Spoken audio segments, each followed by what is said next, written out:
Muito bom dia, meus amigos.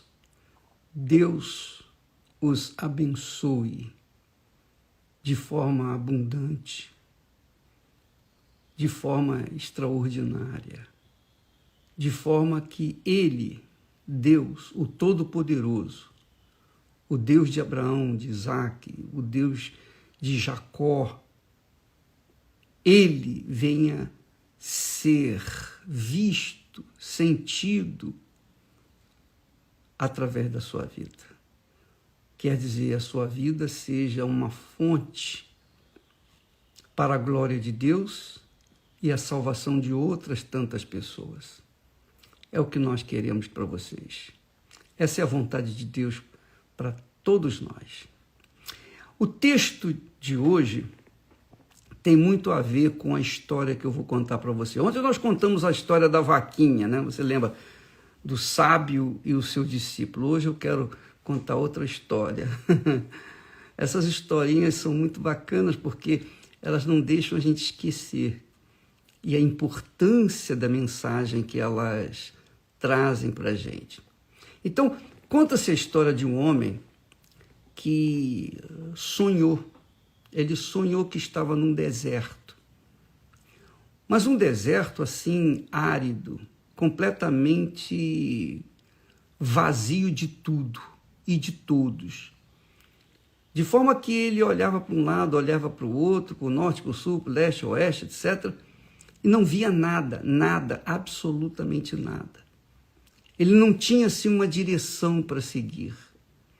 Ele não sabia para onde ia. Ele não sabia onde era o norte, nem o sul, nem o leste, nem o oeste, ele não sabia de nada. Ele estava no meio do deserto sozinho.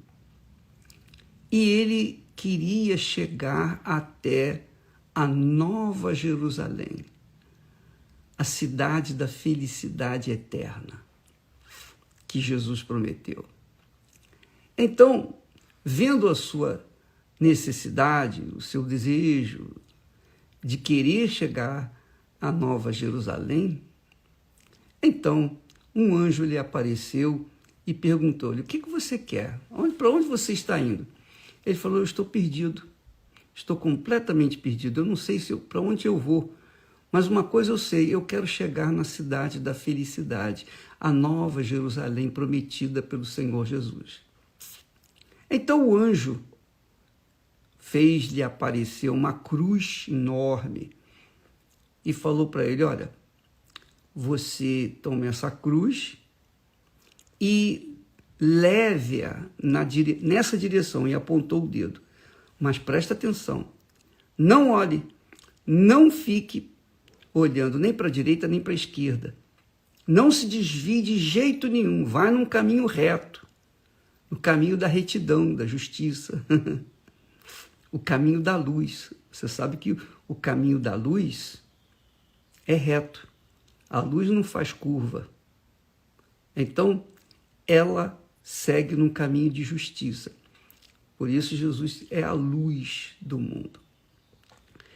Então, eles, entendendo a proposta e querendo chegar na Nova Jerusalém, ele colocou a cruz no ombro e foi andando numa direção reta. E foi andando, parava, descansava, continuava andando. E chegou um dado momento que o diabo lhe apareceu. E o diabo lhe perguntou: vem cá, o que você está fazendo com essa cruz? E ele contou a história: olha, o anjo me apareceu e me deu essa cruz e mandou eu ir na linha reta para alcançar a Nova Jerusalém. E o diabo falou: mas peraí, você não precisa carregar essa cruz tão pesada. Ela está machucando seus ombros. Você pode até acelerar o seu passo e chegar mais rápido na cidade de Jerusalém.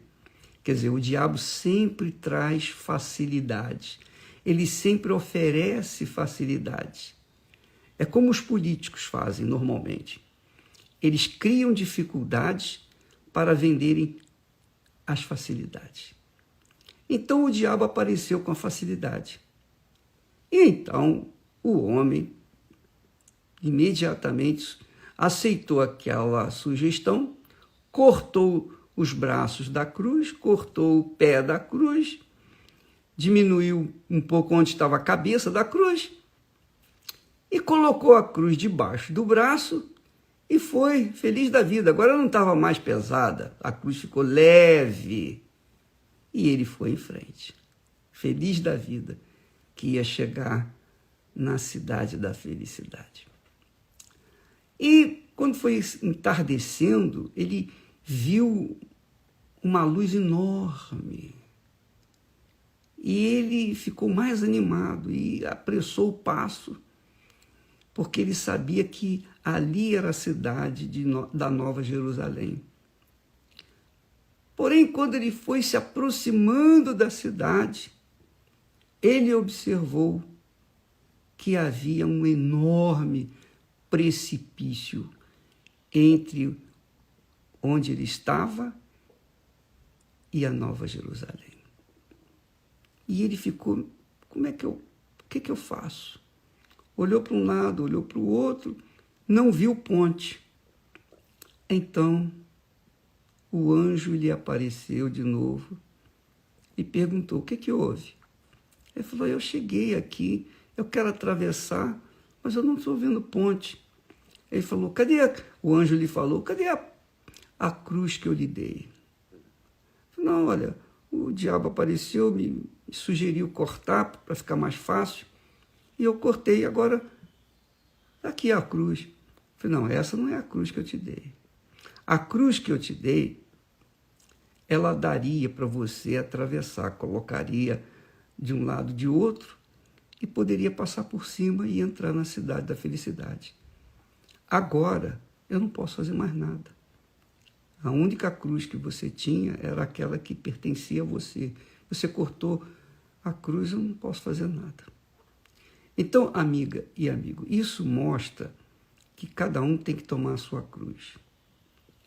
O diabo sabe que a gente tem que tomar a nossa cruz. E ele tenta facilitar. Ele tenta trazer ideias para que venham facilitar a nossa chegada à Nova Jerusalém. Só que ele não facilita dizendo, corta a cruz. Não. Ele pega algumas palavras soltas da Bíblia e faz com que as pessoas venham interpretá-las de forma que facilite a sua cruz. Não corta, mas facilita. Por exemplo, o apóstolo Paulo disse lá que a minha graça, Deus falou para ele, a minha graça te basta, mediante a fé. Mediante a fé. A graça de Deus nos basta mediante a fé. Então o diabo tira a palavra fé, que envolve sacrifício, que envolve a cruz, que envolve a morte do nosso eu para esse mundo, e diz só que a graça de Deus nos basta. Como se a graça de Deus fosse suficiente para tolerar os nossos pecados. Peraí, Deus entende, eu sou humano, Ele sabe que eu preciso também, dar uma força para a minha carne e tal. Então, as pessoas cometem adultérios, prostituições, pornografias, vícios, e são pessoas vazias, pessoas que se entregam à bebida, que se entregam a baladas, que se entregam aos caprichos que esse mundo oferece. E depois vem com aquela história, não, mas a minha graça te basta, está escrito lá, realmente, está escrito. Mas a graça de Deus é uma atitude de Deus para conosco. Graça quer dizer um favor imerecido que Deus nos dá graciosamente. Porém, da nossa parte, Ele também cobra a fé.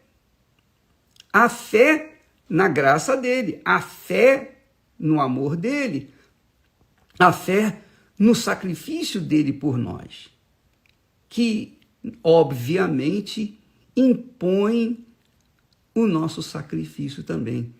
Porque quando Jesus fala, se alguém quiser vir após mim, negue-se a si mesmo, é a cruz. Tome a sua cruz, é a cruz. E siga-me, é a cruz.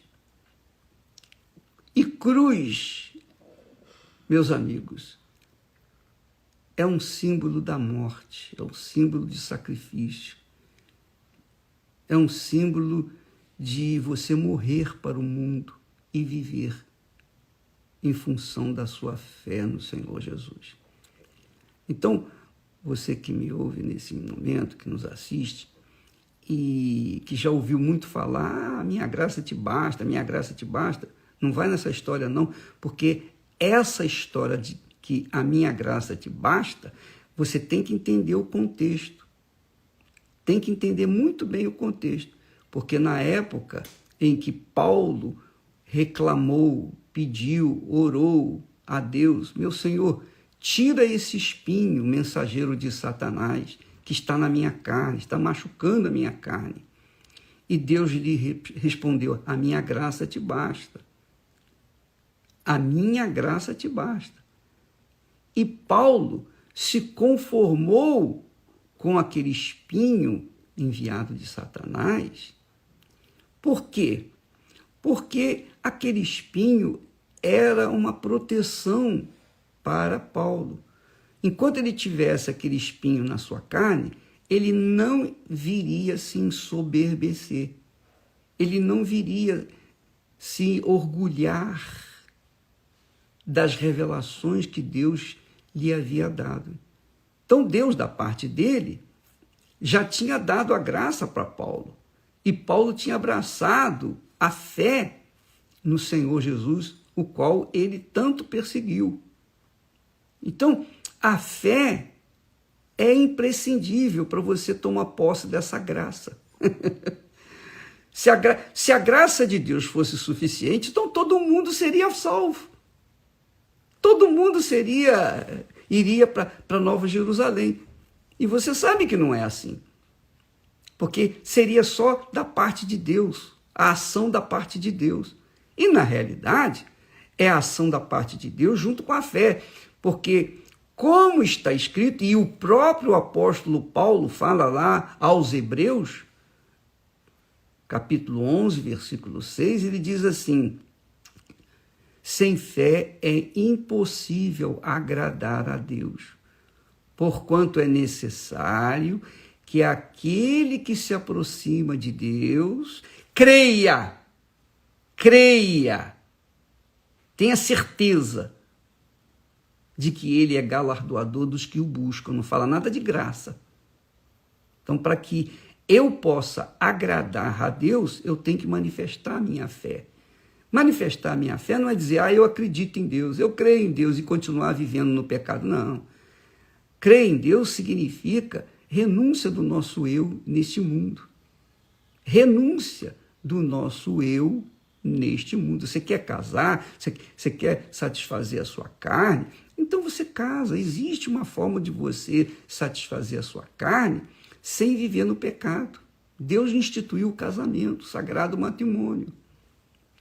Agora, nós não podemos admitir que a pessoa viva no pecado, curta o pecado, tenha prazer no pecado e venha depois com essa conversa fiada de que a minha graça te basta. Por isso que muitos crentes estão caídos, prostrados, perdidos e vão para o inferno. Por quê? Porque confiaram apenas na graça de Deus.